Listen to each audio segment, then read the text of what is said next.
He smiled at me and said, "Maybe you should upgrade to the premium membership, if you can actually afford it."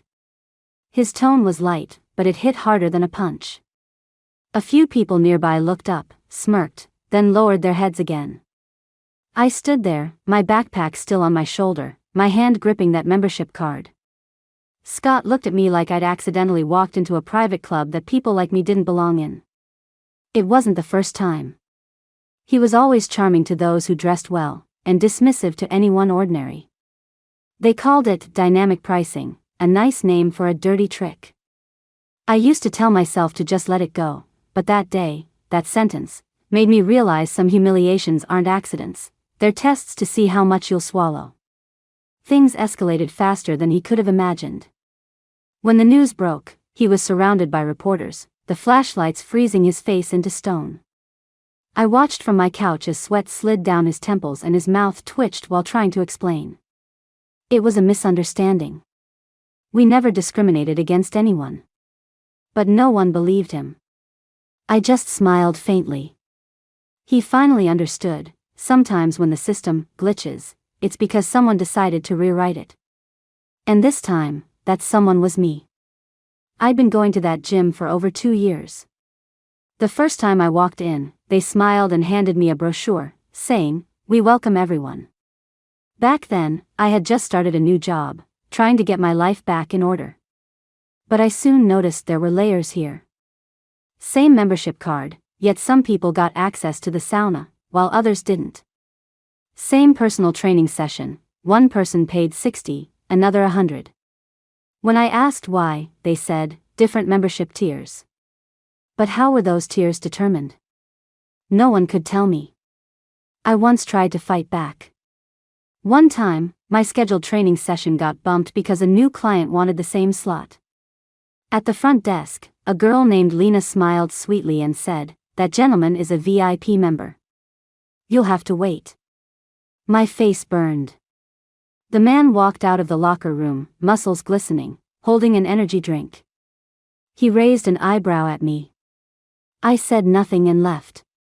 But that moment, I decided one day, this gym would taste its own medicine. A few months ago, I started preparing quietly. I made a social media account dedicated to sharing honest experiences about the gym. At first, only a few people commented, mostly complaints about slow service or messy billing. But over time, more and more people shared similar stories. Someone was charged a towel sanitation fee. Another got fined $50 for missing a cancellation. I saved screenshots, invoices, voice recordings, every single one. Then I found something more. Scott liked to brag in their internal group chat about his dynamic pricing strategy, judging clients by their clothes, cars, and accents to decide how much to charge. They called it profit layering. It sounded like a joke, but it was all real. That day he mocked me, asked if I could afford my membership. That was the spark. I decided their system would crash. A week later, I walked into the gym again. He froze for a moment, then smiled that same fake smile. "Oh, you're back? Got your approval?" "Yeah," I handed him the card. He swiped it and said, "You're lucky. Not everyone gets reinstated that fast." I didn't reply, just headed to the machines. The place was packed, new promotions had brought in more customers. I knew that by tonight, none of them would still be smiling. Earlier that day, I had anonymously posted a detailed exposé about the gym's dynamic pricing scheme online, complete with evidence. Within 2 hours, the post exploded, shares, comments, media inquiries. But I didn't reveal myself. Not yet. I just watched Scott behind the counter, still boasting, we're the most professional and transparent gym in town. At 7 p.m., the first wave of reporters walked in. Cameras flashing. Press badges lifted. Is this Active Pro Fitness? We received reports of discriminatory pricing practices here. Scott's smile froze. Reports? That's absurd. Our prices are completely transparent. Then how do you explain these receipts? A reporter asked, handing over the screenshots I'd gathered. Same service, different prices. Everyone around stopped what they were doing, eyes turning toward him. A woman stepped off the treadmill, frowning. I was charged $115 last week. My friend paid $70. Me too, a man shouted.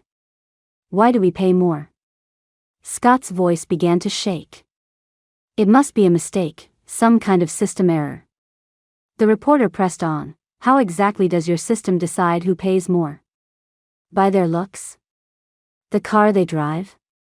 He stuttered, sweat beading on his forehead. I leaned against the wall, watching silently. There was no thrill in it, just a cold calm. When the red-blue police lights reflected on the glass doors, his expression finally broke. The manager's office was searched, their computers taken. Customers demanded refunds. Lena ran out crying. You reported us? But you worked out here too. I looked at her and said evenly, yes. Because my money isn't your experiment. Scott stormed toward me, face red, voice shaking. You ruined this place. Who the hell are you? I smiled, held out my phone. The post on the screen had already hit 1 million views. I'm that poor member you laughed at. He froze, mouth open, speechless. I continued, now it's your turn to explain how your premium price was calculated. He tried to grab my phone, but I stepped back. Relax, I said quietly. The police will help you figure it out. 3 days later, the news confirmed the investigation. The gym's internal algorithm secretly categorized clients by gender, race, occupation, and even clothing brands to decide who paid more. Dozens of customers filed complaints. Executives were suspended. The gym shut down. I never went back. But one evening, I walked past the building.